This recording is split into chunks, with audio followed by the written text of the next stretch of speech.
Hola, ¿qué tal chicos? Buenos días, bienvenidos a esta clase. Ya estamos a mitad de semana y bueno, pues estamos también ya en la antesala de nuestro cuarto parcial, ya, bueno, más bien de la conclusión del tercer parcial.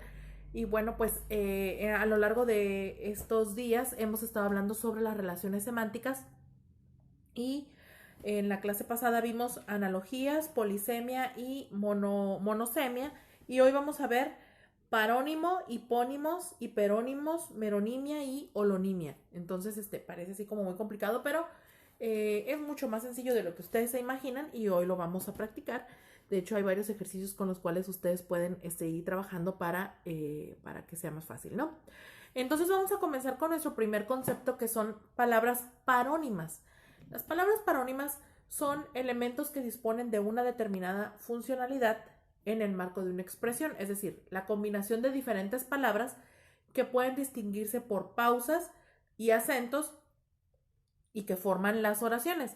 El parónimo, pues es un adjetivo que se aplica a aquellos términos que mantienen un vínculo de semejanza a partir de su pronunciación o de su origen etimológico, aunque su escritura y su significado sean diferentes. Un ejemplo de las palabras parónimas, así para que comencemos, sería la palabra ciervo con C, que es el animalito, y siervo con S, que es del servidor. Son palabras que se escuchan igual, pero su escritura y sus significados son diferentes. A eso se les llama parónimos. Y las palabras parónimas, por lo tanto, pues son aquellas que suenan muy parecido o que se escriben de forma similar, pero que significan distintas cosas. Se tratan de palabras semejantes que expresan algo disímil, ¿ok? O sea, algo diferente, que no, a pesar de que se escriben muy parecido, no, su significado no tiene nada que ver. Entonces, dos palabras parónimas fue la palabra que yo les expliqué. Y otro ejemplo de palabra parónima podría ser la palabra sesión con C y sesión con S. En el primer caso, el término sesión con C se refiere a renunciar a una cosa en favor de un tercero o pasar o compartir algo. De ceder, viene del verbo ceder, sesión. Y con S viene del periodo de tiempo en el que se desarrolla cierta actividad. Con ese, sesión con ese se refiere a esa, como por ejemplo la sesión del Senado, la sesión de masaje, en fin, a eso se refiere, ¿no? Y la otra sesión es de ceder. Yo voy a tener una sesión de derechos testamentarios. Ah, bueno, pues que te van a dar una herencia, algo así. A eso se refiere. Entonces, es muy importante tener en cuenta que la confusión de dos palabras parónimas puede dar lugar a errores de ortografía o a usos impropios. Sin embargo, pues la paronimia, perdón, también puede ser utilizada como un recurso literario. La ludolingüística, por ejemplo, es el uso de la lengua con fines lúdicos, la creación de juegos de palabras con la intención de confundir o sorprender al interlocutor o al lector, y pues las palabras parónimas resultan ideales para esto, ¿no? Entonces, cuando nosotros queremos escribir una palabra, debemos de tener mucho cuidado porque, pues, podemos de cierta manera crear una confusión y a lo mejor expresar algo. No es lo mismo decir mendigo que mendigo, no son iguales. Se escriben muy similares a excepción del acento que lleva mendigo.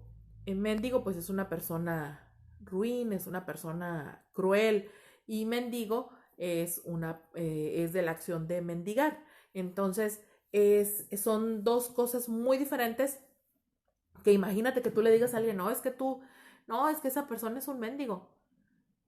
No, es que tú eres muy mendigo. Cuidado, a lo mejor no es tu intención ofender y pasa, ¿no? Entonces hay que tener cuidado con eso. Entonces, el opuesto al caso de las palabras homónimas, que generalmente comparten su pronunciación con exactitud y que simplemente difieren en su significado. Las palabras parónimas pueden tener claras diferencias en su significado, en su escritura, pero se pueden dividir en tres grupos, ¿no? La paronimia de tilde, es decir, cuando la única diferencia es el acento, como por ejemplo la palabra robo y robó, son diferentes. Robo es de alguien que está ejecutando el delito, y robó es en pasado, pero la distinción radica en el acento. Después está la paronimia de letra, que por ejemplo, apertura y abertura. Apertura es cuando se da comienzo a algo y la abertura es el espacio por donde puede entrar alguien. Y también tenemos la combinación de ambas, que es allá, haya y allá, ¿ok? Haya con H e Y es del verbo haber, y allá sin H con doble L y acento en la A es de lugar, allá, ¿ok? Entonces también puede ser estos parónimos. Entonces, como se pueden dar cuenta, es mucho más común de lo que nosotros pensamos y pues es importante cuidar cada uno de esos, de estos elementos. Entonces, otros ejemplos de palabras parónimas puede ser la palabra absorción por adsorción, especia y especie, actitud y aptitud, prever y proveer, emitir, omitir, afecto, efecto, se parecen, accesible y asequible, arte y arte, ávido y ávido, complemento, perdón, y cumplimiento, costo y coste, fragante y flagrante, infectar e infestar y demás. Entonces, los sonidos de las palabras pueden ser muy similares, pero hay que tener mucha atención a la escritura para no confundirnos de palabra y cometer alguna imprecisión y quedar mal por ahí, ¿no? La siguiente definición que vamos a ver hoy es hipónimo. Los hipónimos, ¿ok? Y los hipónimos, pues, yéndonos un poquito a su raíz etimológica, es decir, a la estructuración de la palabra, se compone de dos. El prefijo hipo, que puede traducirse de bajo o bajo, y el sustantivo onoma, que se emplea para indicar nombre. Entonces, un hipónimo es un terminado cuyo significado abarca el significado de otra palabra. ¿Ok? Ese es un hipónimo. Se trata de un concepto que cuenta con la totalidad de los rasgos semánticos de otra noción más general, llamada hiperónimo, pero además dispone de otras características que le permiten diferenciarse. Por ejemplo, es decir, es una palabra que de ella dependerá otra raíz. Por ejemplo, gato, el hipónimo de gato es felino, ¿ok? Entonces, porque es la raíz de donde viene un gato. Si yo digo felino, bueno, pues puede ser gato, puede ser tigre, puede ser león, que son de la misma especie. El hipónimo es un término que abarca ese significado. Si yo, por ejemplo, digo vaso, pues dentro de vaso puedo poner a lo mejor taza, a lo mejor cualquier otros elementos que me servirán para ese fin. Entonces, a eso se refieren los hipónimos. Los hipónimos, por ejemplo, necesitaríamos ver ahorita que veamos hiperónimo para poder realizar esa comparación y que ustedes tengan más en claro a qué se refiere. Pero los hipónimos son la descripción de un concepto en general. Entonces, los hipónimos son palabras que tienen un significado más corto y es una forma específica de referirse a un concepto, por lo que se pueden englobar con otro concepto más amplio, como por ejemplo perro, gato, pez, y el hipónimo de ello sería animal, ¿ok? Si yo digo flor, pues el hipónimo es flor y yo diría margaritas, rosas, claveles, esas serían las definiciones, pero el hipónimo es animal, es una palabra que engloba a muchos, como por ejemplo cuando decimos personas. Personas es un hipónimo porque engloba a hombres y a mujeres, ¿ok? No está específicamente personas, las personas, los personos, no es así, sino que personas engloba a ambos sexos. Entonces, esa es la diferenciación entre este tipo de palabras. Entonces, tenemos también el siguiente tipo de palabra que son las palabras, ahora sí, hiperónimos. Y los hiperónimos tienen mucho que ver con los hipónimos y ahorita lo vamos a entender un poquito mejor. Los hiperónimos es hiper, bien, significa sobre, y onimus, que significa también lo que habíamos visto en el significado anterior. Y el concepto de hiperónimo es una palabra cuyo significado se encuentra presente en el significado de otras palabras. Entonces se trata de un vocablo que puede emplearse para aludir a la realidad que nombra otro concepto más específico. Entonces, por ejemplo, un hiperónimo sería perro. Perro sería el hiperónimo, y el hipónimo sería mascota, mamífero. Ese sería básicamente sus hiperónimos. El hiperónimo, entonces, vamos a definirlo un poquito mejor, y son las palabras cuyo significado es extenso. Es una forma general de referirse a un concepto, por lo que incluye en su significado otros conceptos más específicos. Por ejemplo, el hiperónimo sería el perro, gato, lechuza, caballo, y el hipónimo sería animal, ¿ok? Entonces, el hipónimo es algo más que engloba, una palabra engloba muchos, y el hiperónimo son muchas palabras que se engloban en una, ¿ok? Entonces, hiperónimo sería todas estas formas que podemos decir de una palabra, de algún tipo de descripción. Entonces, voy a darles algunos ejemplos para que puedan tener esa distinción entre hiperónimos e hipónimos. Hiperónimo, deporte. La palabra deporte es un hiperónimo. Los hipónimos de la palabra deporte van a ser fútbol, voleibol, básquetbol, tenis, handball, golf, hockey, ¿ok? El hiperónimo sería materia, y los hipónimos de materia serían matemáticas, español, geografía, inglés, historia, química, física.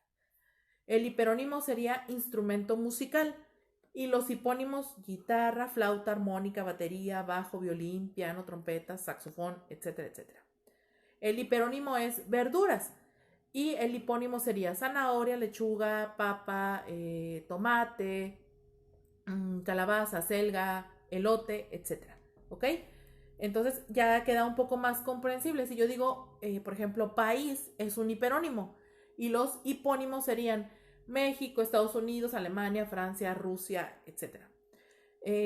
Un hiperónimo podría ser también película, y los hipónimos de película serían Titanic, Toy Story, Volver al Futuro, El Rey León, Harry Potter, Toy Story, el nombre de algún cine, etc.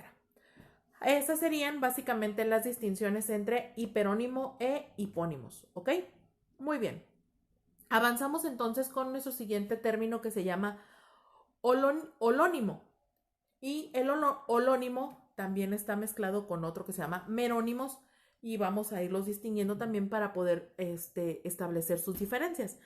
Entonces, el holónimo, discúlpenme, son palabras que cuestan un poquito de trabajo. El holónimo es el nombre que designa una unidad o un todo integrado por partes, ¿ok? Esos son los holónimos, y vamos a ir revisando también estos punto por punto, ¿sale? Entonces vamos a ver, déjenme aquí. Muy bien. Entonces, dentro de los holónimos tenemos estas palabras que nos van a dar el nombre que designa una parte de una unidad o todo. Por ejemplo, que está integrado por partes. Es el nombre que designa una unidad o un todo integrado por partes. Entonces, por ejemplo, cabeza es un holónimo, y oreja y nariz serían los merónimos porque forman parte de la cabeza. Por ejemplo, carro sería un holónimo, y las partes que integran al carro serían los merónimos, que ahorita vamos a ver la definición. Entonces, holónimo podría ser, por ejemplo, escuela. También podría ser